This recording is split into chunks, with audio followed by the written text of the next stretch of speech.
Welcome back to the Infinite Lifetime Sutra. I'm your host Angelina. So yesterday we have finished up until vow number 12. So today we'll go to vow number 13 and 14.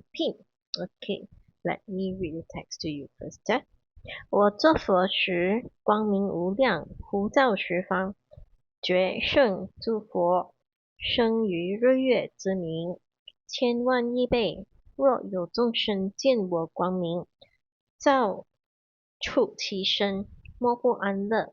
此心作善，来生我国。若不尔者，不取正觉。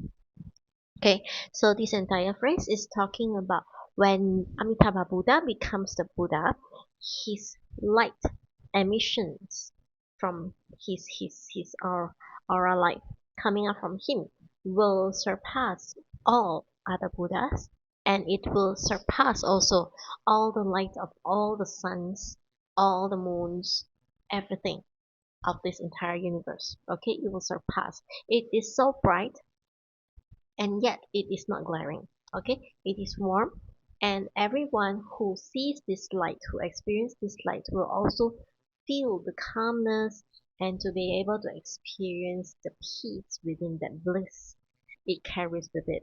Okay, and with this bliss also will be able to encourage them to do good deeds, okay, to accumulate merits, okay, and to wish to come over to his pure land. Okay, and then again, 若不尔者不取正觉. Again, the same vow. If let's say this vow cannot be realized, then he won't become a Buddha.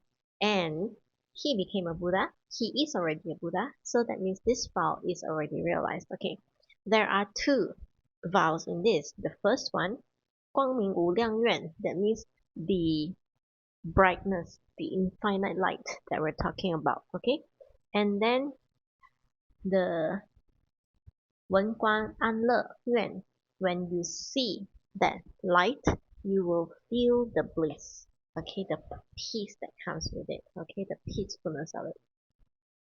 What is so important about these two, okay, these two vows? First of all, let me share with you, if let's say today you have intense concentration and you're chanting Amitabha Buddha, or you're in any form of intense meditation at all, okay, when you're in intense meditation, the darkness of the night will not be noticed by you. You will only feel that there is always a constant light around you, constant brightness around you. Okay, in fact, right now, as we experience this, okay, while in this room, for example, I need to turn on the lights. Okay, I need an external power to power on the lights. But if let's say I am somebody who has already achieved a certain level, okay, even in darkness, I don't turn on the lights. To me, it is still daylight. Okay, and if let's say, oops, sorry, if let's say there was this instance, okay, this man, I think he's a monk, okay, he walks in meditation. He was walking quietly by himself in meditation, and it was actually already dark at night. He didn't notice it, okay, he just kept walking like it's daytime. He kept walking and walking and walking, and it was until somebody called him, hey, somebody who knows him lah, calls him, hey, and then started chatting with him. Then only he realized that his surroundings around him had already turned dark. The time is already night. He didn't realize it when he was in intense meditation. Okay, but that is your own within yourself. Actually, you have that light. Okay, in reality, you have that light. But why is it that today we have the day and the night? Right? A lot of scientists are going to kill me for this because I said that, okay, when you're in intense meditation, the sun and the moon and the light, the day and the night are not influencing you. Okay, first of all, The sun and the moon, they are all creations. Okay, remember that video, that very same video that I have said before. You create your own reality based on your own understanding of your own understanding.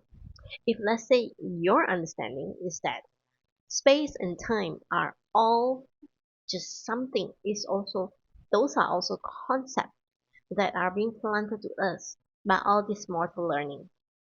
If you are able to look into this and go beyond it, time and space does not affect you.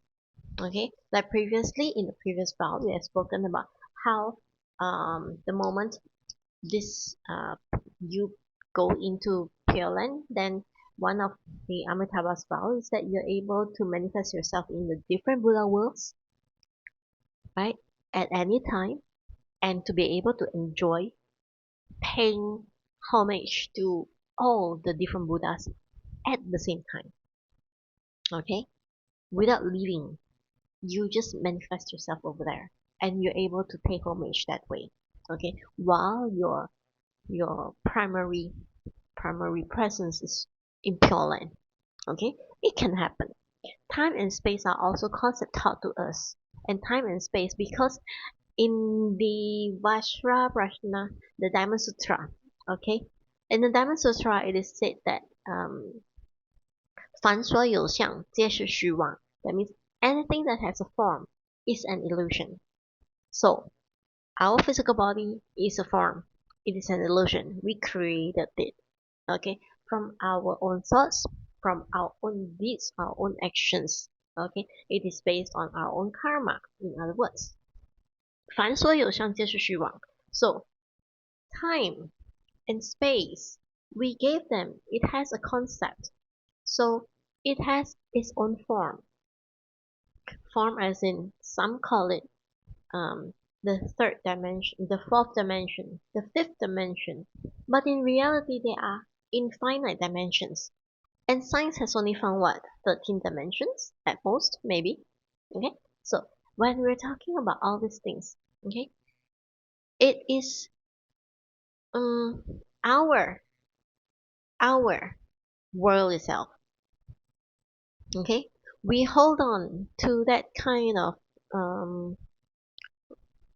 fake reality that has been taught to us by our senses that are blocked and restricted by physical presence. Okay, so our senses say there is differentiation, there is big and small, there is light and there is dark. So that's why you inherited that mortal knowledge lifetime after lifetime, being stuck in these 6 realms of existence. Okay, you couldn't get out and be back to your one realm of existence. Our origin is actually the one realm of existence. So if you were to say Amitabha's Pure Land is actually our original home, our hometown, our real place, before we get migrated into the 6 realms of existence. How did that happen? You have to go back to the Samutpada Sutra. Okay, the law of origination. The thing that the first ignorance, the very first spark of ignorance that sparked the entire thing. Okay, they call it the Big Bang. Okay, it sparked the entire thing. So will our end come as a supernova? I don't know. But what I do know is that the moment you step into Amitabha's Pure Land, you are already on your way very quickly 3 more asankeyas to become a Buddha. Okay, that's when you will tell me whether it's a supernova or not. But for me, supernova or not supernova, it is still a burst out. I can imagine it feels like a cocoon. Okay, you just burst out of the 6 realm of existence, burst out of the 10 realms of existence into that one pure realm of existence. That is the burst that I can imagine. Okay, and is it really a burst?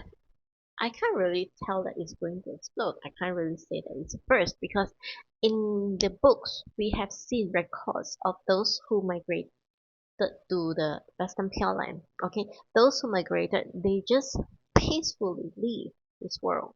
Okay, they leave their body behind. They leave everything behind. And they follow Amitabha Buddha inside the lotus flower and float off to Pure Land. Okay, that is something. Sorry for the interruption, my phone rang. Okay, we continue. Alright, so that light, okay, back to that light. That light actually is inside us all. Okay, if you get out your burst out, you will be able to see that actually you have that light.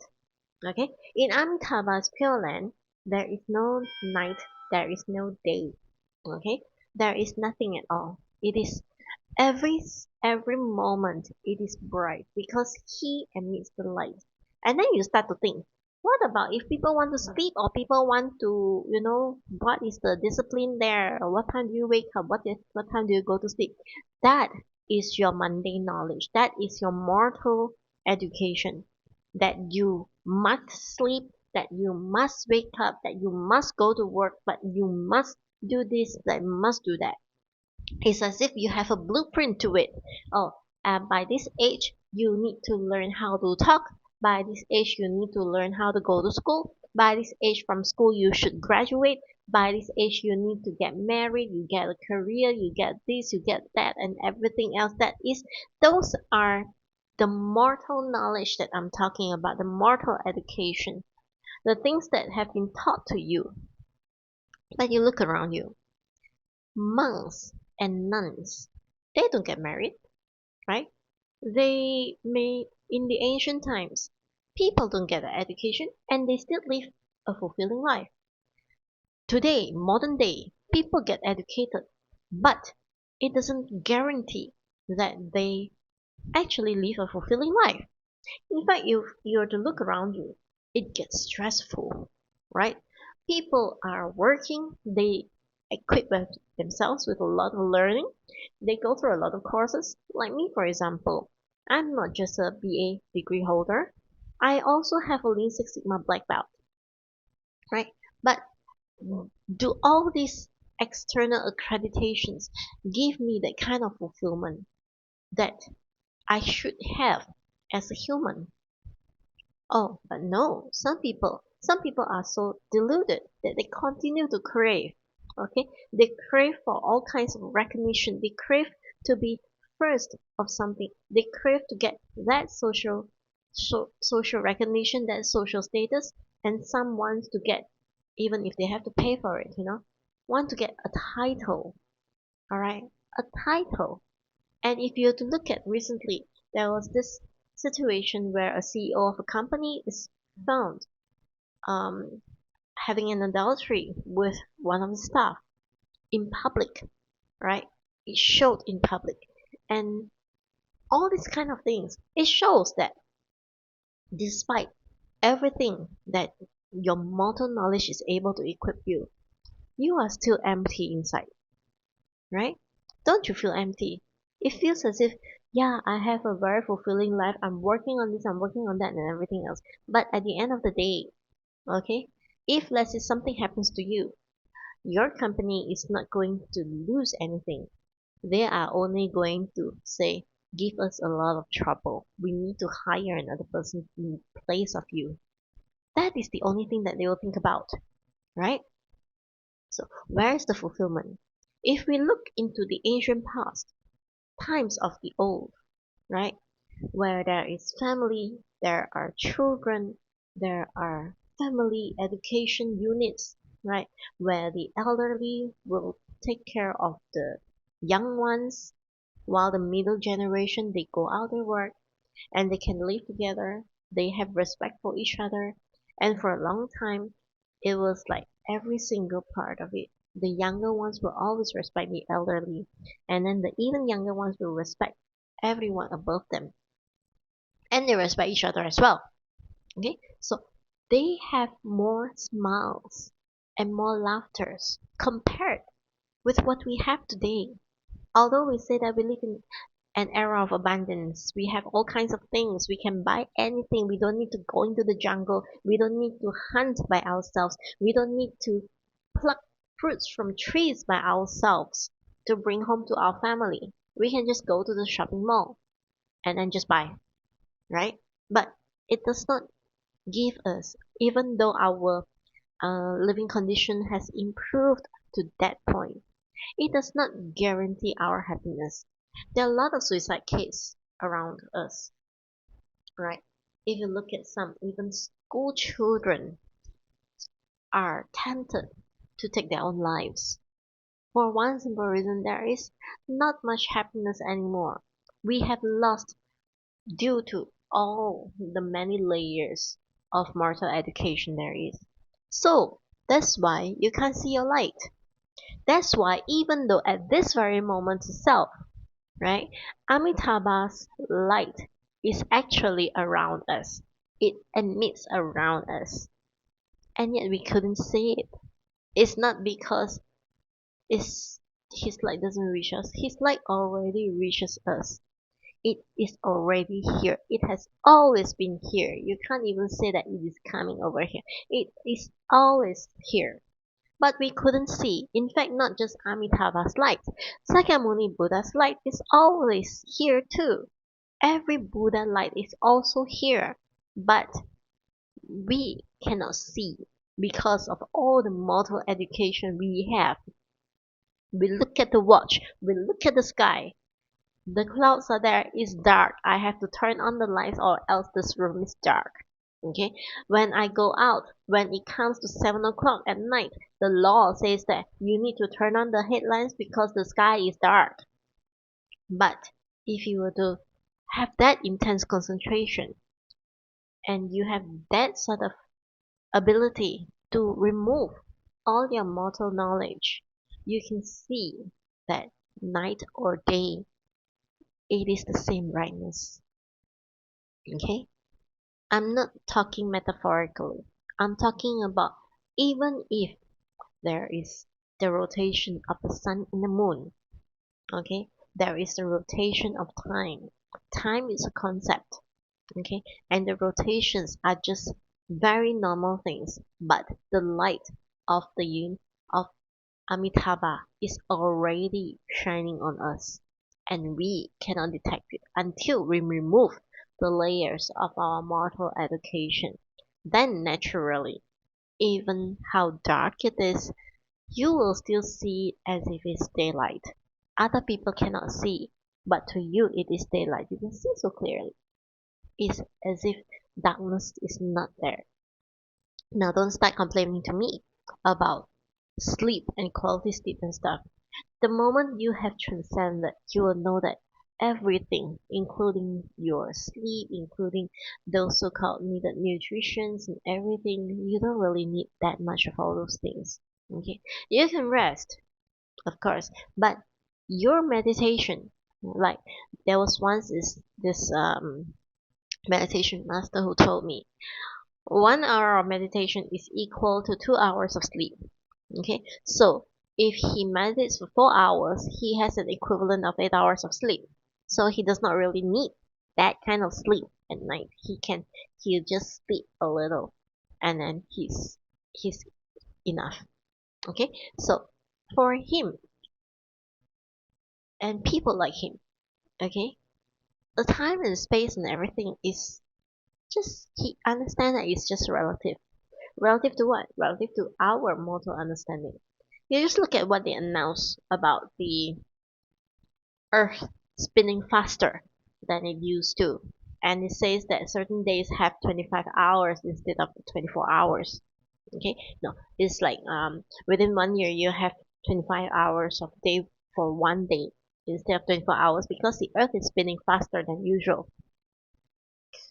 Uh, Science is cute.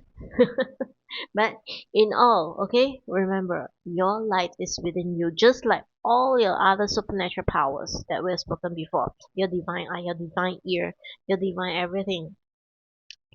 Telepathy, you're able to read other people's minds, you read other people's hearts, their intention and everything.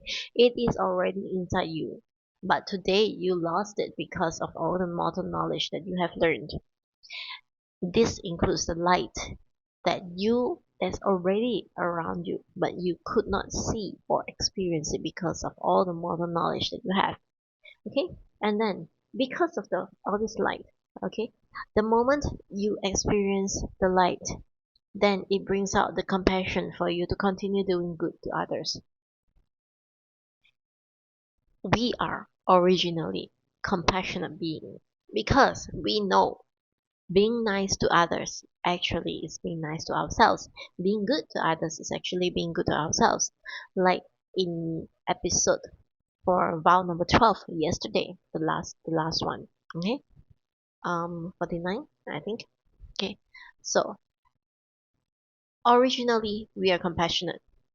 Okay, originally. Nobody taught us to be selfish. Nobody. There is no such thing as selfishness. In fact, if you peel off the bulb, the everything, and only about your inner core, the Buddha core is there. Everything is one with you. You are one with everything. So why should you be evil to another? Why would you bother to harm another just for one part of you has a selfish desire? Okay, like for example, if you were to look at the work system these days, okay, the work culture of today, what people call it a toxic work environment. What do we have? We have people backstabbing. We have people cheating on another colleague. We have people playing politics at work. Okay, all for a very naive and selfish thought that the moment I throw someone down, then I will elevate up. It doesn't happen that way. Okay, what comes around goes around. There is this law called karma. So karma will always happen, whether you like it or not, because it is the law. It is a universal law, and it is the only truth there is in this world. Okay, everything else, including the dhammas and including everything else, is false. Okay, it is created, like for example, Sakyamuni Buddha and all the other Buddhas. Okay, all the sutras, including right now the Infinite Lifetime Sutra that I'm talking to you right now, they are created because there are people who need to listen to this and then to be able to wake up into the reality, into the ultimate truth. Otherwise, you don't need to create it at all. The Dhamma Sutra said anything that is being created has a use for it. So, our Buddha is also not somebody who like to waste time, right? So for him, he's like, oh, you have the need, I'll create it for you. You don't have any need, save it, I won't do it for you. So similarly, okay, all these sutras, all this time, all this concept, and everything is created because our naive self needs it to cling on to. But the moment you stop clinging to it, that's when you become Buddha. That's why becoming Buddha is actually very simple. Becoming Buddha is just to be able to see this and then to let go. The more you let go, the more you see, and the more you see, the more you let go. It is like um a dominoes effect. The more you see, the more you let go. The more you let go, the more you see. Right? But if you were to hold on to your own perception, to your own thoughts, you hold on to it, what you will see is only based on your perspective of what you can understand. If somebody were to tell you something that you cannot understand, then you will drop this thing. You can't accept it. You think that this is nonsense. Okay? It's just like if somebody were to tell you that your spouse is cheating, but you hold on to it, saying that no, he's treating me very well. Okay? You miss all the subtle signs of cheating. But if you were to look carefully, oh, okay, probably all men cheat. Okay, not all men cheat, okay? Because there are some good men around. Okay. All men cheat. You have this perception, all men cheat. And then when you see something strange from him, you will think that all men cheat. That is also a perception that you have landed. Okay? Even if your guy does not cheat, but you have this perception, all men cheat. So even if he didn't cheat, you will think that his action means he's been cheating. Okay? But if you don't think that way, if you that's the important thing. It's like you are being taught to hold on to things too much. Okay, things that say that it belongs to you, your body, your belonging, your this, your that. That's why it's hard for you to accept the reality that nothing belongs to you, including this body, right? So if you are able to understand and accept that this body is not yours, you cannot control your body. Okay, if it wants to get sick, it will get sick. If it wants to get old, it will get old. Okay, if it wants to be diseased, it will get diseased. No matter what you do, one day when it has to die, you will die. You can't stop your body from saying that, hey, it's time for me to go, bye bye. You can't do that. Okay, so when this happens, understand that even your body does not belong to you. Only karma belongs to you. It follows you wherever you go. Okay, so once you understand this, then automatically, with the calmness that you receive from the light beam of Amitabha Buddha, it brings out the inner Buddha in you. And all you want to have, and all the only thing that you have is compassion for others. That's why you will automatically be doing good to others. It's not something of a trigger, of an external trigger. Nobody is telling you, or no paparazzi is taking photo of you doing good to other people. But automatically you will do it. Okay, so this is the significance of the two vows that Amitabha has. Okay, so today we're going to end 13 and 14. So tomorrow, for next episode, we shall continue with 15 and 16, another set that has two uh, vows in it. Okay, so see you again in the next episode. Meanwhile, please chant Amituofo. Okay, bye bye.